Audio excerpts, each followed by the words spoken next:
కదిరి పట్టణంలో ఏవైతే శ్రీమద్ ఖాద్రి లక్ష్మీ నరసింహస్వామి వారి ఆలయానికి సంబంధించినటువంటి గోవులు నిత్యం రోడ్డు ప్రమాదాల పడి గాయపడుతున్నాయి. కొన్ని సందర్భాల్లో మరణం కూడా చెందుతున్నాయి.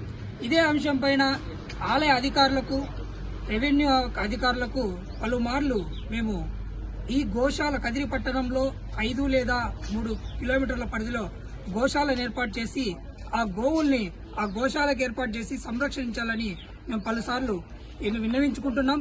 అదే క్రమంలో ఈ రోజు కూడా హిందూ ధార్మిక సంస్థల తరపున కదిరి ఆర్డీఓ గారికి మా వినతి పత్రం అందించడం జరిగింది.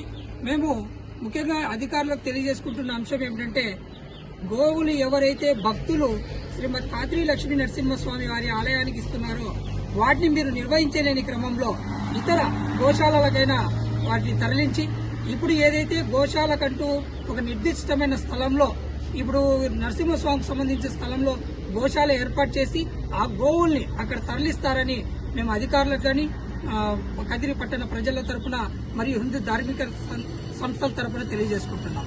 జై భారత్, జై హింద్.